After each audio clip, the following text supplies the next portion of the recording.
Buenos días, mi nombre es Ana García Salemi, soy de la Cátedra de Sociología Agraria y junto con mis colegas estamos llevando adelante este cursado virtual de Metodología de la Intervención para el Desarrollo Rural.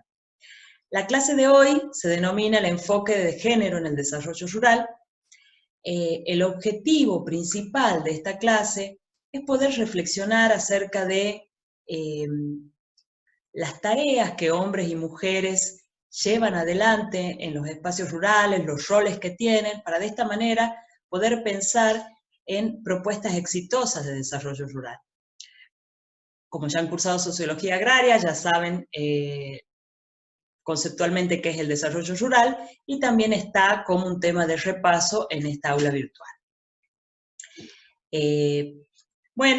Nos parece como cátedra muy importante incorporar este tipo de temas, está hace mucho tiempo en el programa de la materia, porque consideramos como un aporte fundamental para pensar estrategias de intervención en los territorios cuando consideramos tener presente el enfoque de género. Bueno, para dar inicio y contextualizar un poco a dónde estamos parados, Argentina tiene alrededor de 44.560.000 habitantes, estos son datos de 2018. Estas personas son hombres y mujeres que habitan los espacios rurales y urbanos. ¿Qué pensamos cuando hablamos de espacios rurales? Estrictamente, la definición de un ámbito rural es un espacio geográfico habitado por menos de 2.000 personas.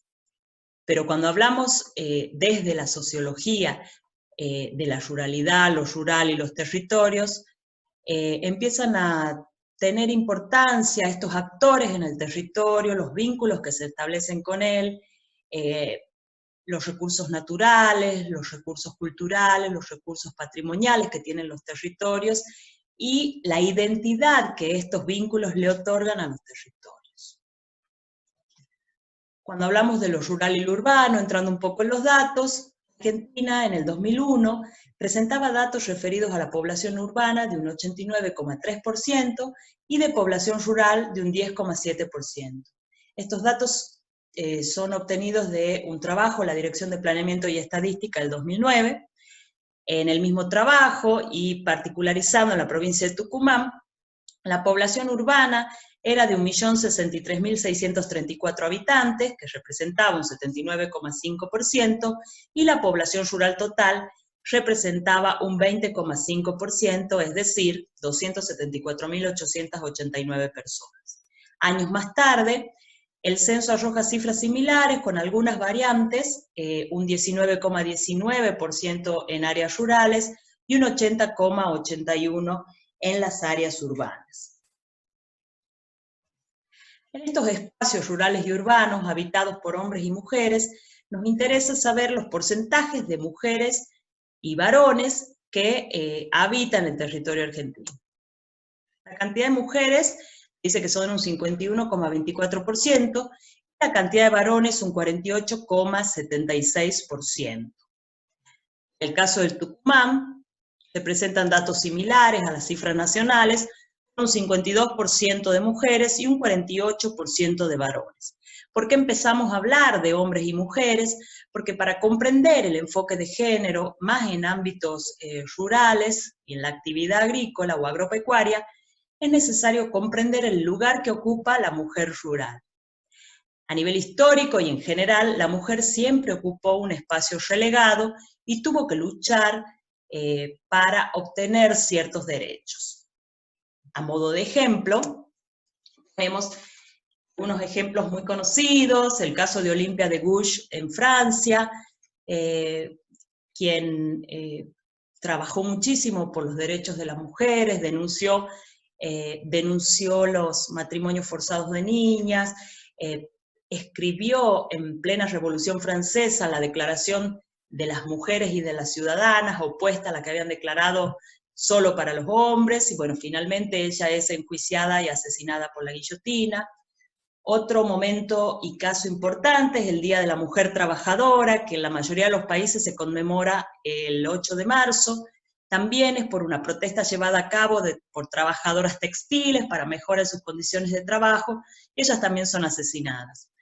En Argentina, el caso de Julieta Lanteri, por decir una de las muchas mujeres que tuvieron una importante participación en los derechos de las mujeres en sí, Julieta Lanteri fue una de las primeras 5 médicas recibidas en el país, también fue farmacéutica, como acciones importantes, fue una de las primeras mujeres en votar, también fundó el Partido Feminista Nacional, la Asociación y el Congreso de Mujeres Libre Pensadoras y otras acciones reivindicativas de las mujeres. En 1932 muere atropellada dudosamente en un accidente dudoso. Perdón. Otro ejemplo que traemos es el Movimiento de Mujeres Agropecuarias en Lucha, que es un caso más actual, del año 1995, donde se forma este grupo que surge de alguna manera para resistir desalojos de los campos donde vivían ellas y sus familias. Este movimiento de mujeres agropecuarias en lucha logra una visibilidad muy importante, se posiciona en distintas provincias del país, dejando de algún modo o empezando a compartir espacios con los hombres dentro de estas acciones colectivas. Y por mencionar algunas cuestiones más locales, se puede mencionar la acción del Sindicato de Mujeres Costureras Tucumanas, que tuvo 2 importantes huelgas en 1936 y en 1942, y algunas otras acciones de mujeres citrícolas.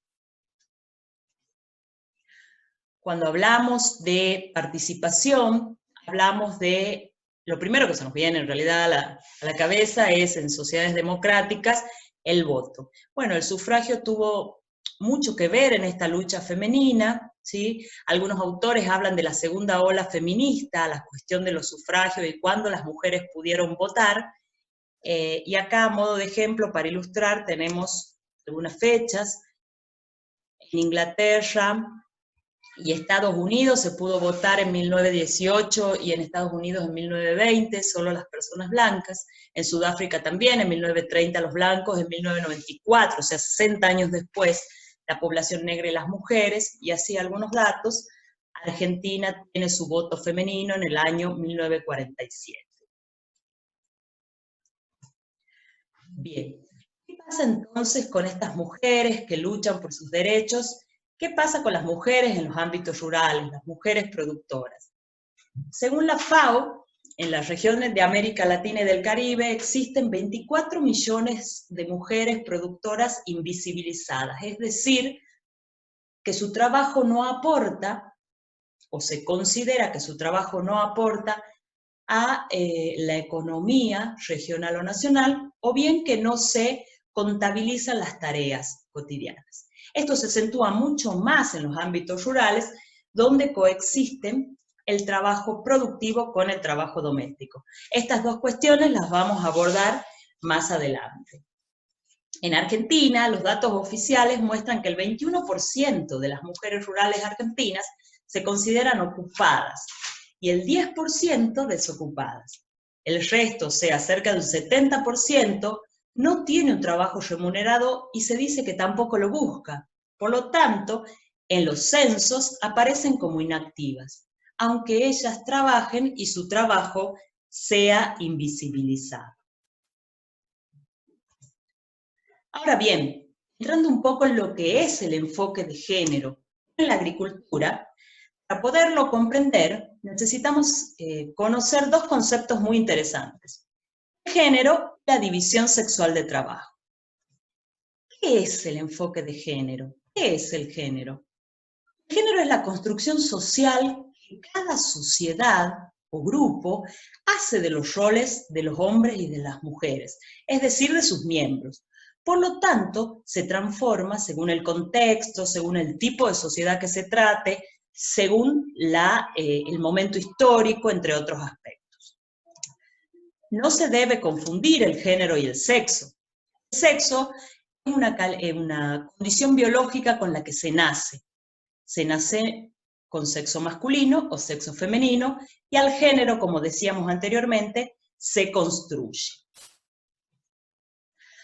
Cuando hablamos de la división del trabajo, también mencionada como división sexual del trabajo o división genérica del trabajo, hacemos referencia a las tareas que tienen, en este caso, en la agricultura, hombres y mujeres.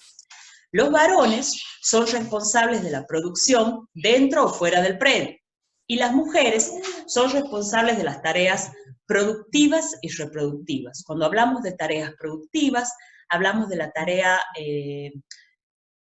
productiva principal, tal vez de la casa, y cuando hablamos de reproductivas, hablamos de las tareas de cuidado y de crianza.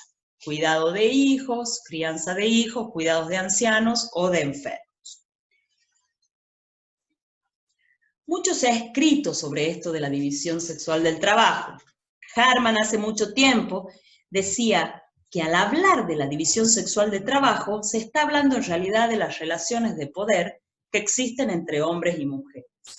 Otros autores que escribieron sobre la temática nos dicen que en las sociedades agrarias tradicionales, la división sexual del trabajo no es algo natural ni algo que viene dado por el papel que tiene la mujer, sino que son las formas de organización del trabajo en la casa o en la unidad familiar, y estas están muy determinadas por las condiciones materiales y sociales de cada periodo histórico.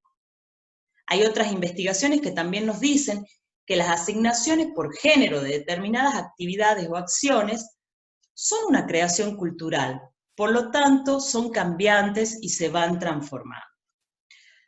Para poder comprender estas tareas de cuidados y tareas reproductivas que tiene la mujer, comparto con ustedes un video explicativo del tema. Al mundo lo mueven el dinero y el amor, pero no el amor romántico ni el amor fraternal. Nuestro sistema económico se sostiene gracias a la red de cuidado y tareas domésticas que realizan día a día millones de mujeres. Las mujeres ingresaron masivamente al mercado laboral en las últimas 5 décadas. Sin embargo, en Argentina, las horas que las mujeres dedican a las tareas del hogar y de cuidado de menores y ancianos no disminuyeron. Esto implica una doble jornada laboral para la mayoría de las mujeres trabajadoras y, por lo tanto, menos horas para descansar, estudiar o disfrutar del tiempo libre. Quienes cuentan con mayores recursos tienen la posibilidad de contratar a alguien para las tareas domésticas y de cuidado. Ese alguien suele ser otra mujer que en general está contratada de manera precarizada. A su vez, esa empleada deja a sus hijos e hijas al cuidado de un familiar que usualmente también es mujer. Al no poder conciliar con su vida personal, muchas mujeres tienen que abandonar el mercado laboral o tener trabajos en peores condiciones sin posibilidad de desarrollarse profesionalmente. Cuantos más hijos tenga un varón, mayor es su tasa de actividad. En la mujer es a la inversa. Entonces, ¿cómo podemos reorganizar las redes de trabajo doméstico y de cuidado? Para que sea más igualitario se necesitan políticas públicas que ofrezcan sistemas de cuidados gratuitos, la existencia de jardines materno-paternales en lugares de trabajo y la extensión e igualación de licencias para hombres y mujeres. Además, ¿por qué asumimos que las mujeres son mejores para limpiar, planchar la ropa o cambiar pañales? Es necesario redistribuir las tareas domésticas y de cuidado no remunerado entre todos los miembros del hogar para mejorar el desarrollo y bienestar de todos y todas. No son tareas de mujeres ni tampoco son muestras de amor. Eso que llaman amor es trabajo no pago.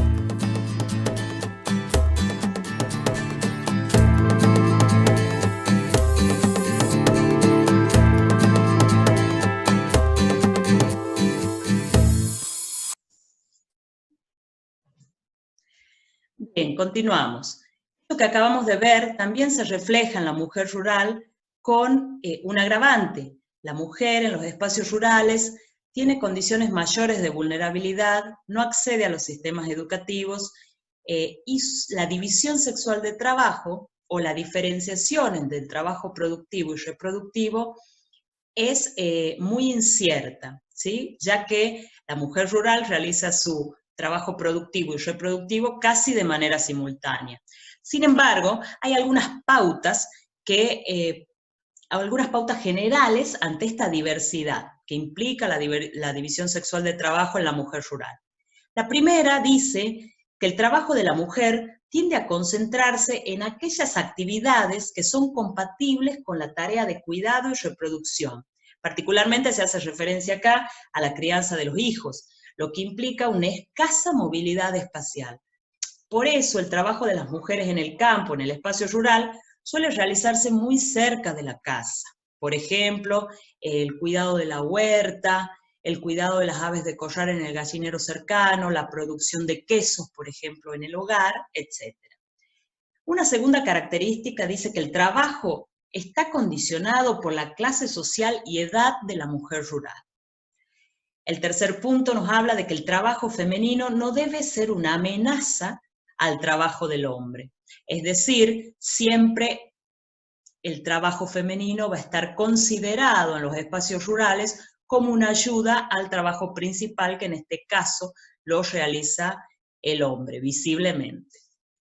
Y como cuarta característica, como una cuarta pauta, es que las actividades de la mujer rural que son remunerativas suelen ser una extensión de las tareas domésticas. Por ejemplo, la actividad de las artesanías, por ejemplo, pero que son de carácter no permanente, son discontinuas, o están muy vinculadas al hecho de ser mujer. ¿Qué significa esto?